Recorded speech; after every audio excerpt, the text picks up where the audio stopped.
Sir, আজকে এত জনসমুদ্র আমরা দেখলাম, কি উদ্দেশ্য করে নেতাজি ইন্ডোরে আসলেন?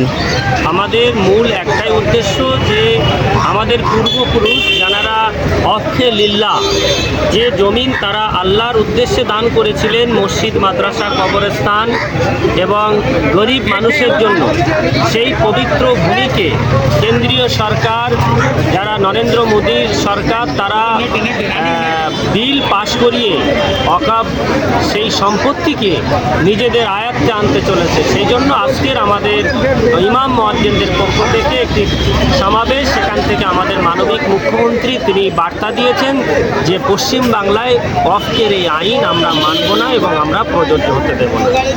আজকেরকার চিফ গেস্ট কে ছিলেন এখানে? আজকেরকার চিফ গেস্ট ছিলেন আমাদের মানবিক মুখ্যমন্ত্রী মমতা বন্দ্যোপাধ্যায় এবং কারি ফজলুর রহমান সাহেব, এবং ফুরফুরা শরীফ থেকে মাওলানা তোহা সিদ্দিকী সাহেব, এবং ছিলেন কারি শফিক সাহেব, এবং আমাদের মন্ত্রী ছিলেন জনাব ফিরাদ হাকিম সাহেব। ওয়াকফ বিল সম্বন্ধে আমাদের রাজ্যের মাননীয় মুখ্যমন্ত্রী মমতা ব্যানার্জি মহাশয়া তিনি কি বার্তা দিলেন? তিনি এটাই বার্তা দিয়েছেন, যেমন সিএ এনআরসি নিয়ে যখন সমগ্র ভারতবর্ষ জুড়ে তোলপাড় হচ্ছিল, তখন আমাদের মানবিক মুখ্যমন্ত্রী তিনি রাস্তায় নেমেছিলেন, বিধানসভায় বিল পাশ করিয়েছিলেন, এবং তিনি বলেছিলেন যে আমার বুকের উপর দিয়ে এনআরসি করতে হবে। ঠিক ওয়াকফ বিল সম্পর্কেও তিনি বলেছেন যে আগামী দিন যেদিন বিজেপি থাকবে না, আমরাও আইন আবার পাশ করিয়ে এই ওয়াকফ বিল থাকবে।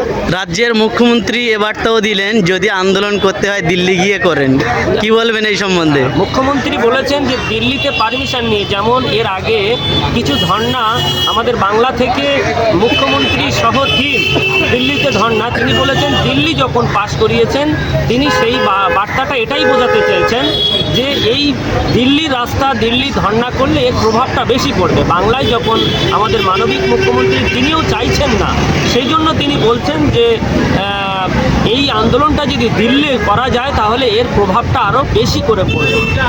এটা এই ব্যাখ্যা নয় যে বাংলায় আন্দোলন চলবে না, গণতান্ত্রিক পদ্ধতিতে আমরা বাংলায় আন্দোলন করলে সমগ্র বিশ্বে তার প্রভাব পড়বে। আপনি আমাদের বাংলার মানুষ তথা ইন্ডিয়াবাসীদের ওয়াকফ সম্বন্ধে কি বলতে চান?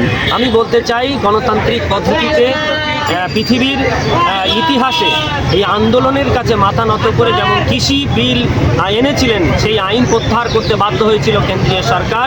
আজকের দিনে যদি আমরা গণতান্ত্রিক পদ্ধতিতে সমগ্র ভারতবর্ষ জুড়ে একত্রিত হিন্দু, মুসলমান, শিখ, ইসাই যারা সম্প্রীতি প্রেমী, যারা একত্রিত বসবাস করতে চান, সেই সমস্ত মানুষকে একত্রিত করে গণতান্ত্রিক প্রক্রিয়া আন্দোলন চালিয়ে গেলে এই বিল প্রত্যাহার করতে বাধ্য করে। আপনাকে অসংখ্য ধন্যবাদ আমাদের মিডিয়ায় সময় দেওয়ার জন্য। মোদী সরকার বলছেন যে ওয়াকফ বিল পাস করা হয়েছে এটা মুসলমানদের উপকারের জন্য করা হয়েছে, কি বলবেন? আজকের এটা বড় হাস্যকর যে মোদী সরকারের লোকসভাতে একটাও এমপি নেই, একটাও সমগ্র রাজ্যে একটা এমএলএ নেই, যে মোদী সরকার এনআরসি করে মুসলমানদেরকে তাড়ানোর চক্রান্ত করছে। সেই মোদী সরকার কি করে যারা বিলকিস বানুর মতন 11 জন ধর্ষিতার গলায় মালা পরিয়ে দেয় সাজার পরিবর্তে, তাদের কাছ থেকে আমাদের ওয়াকফ বিল নিয়ে মুসলমানদের উপকৃত, এটা বড় হাস্যকর। এটা মূর্খের স্বর্গে বাস করার সমান। ঠিক আছে, থ্যাংক ইউ।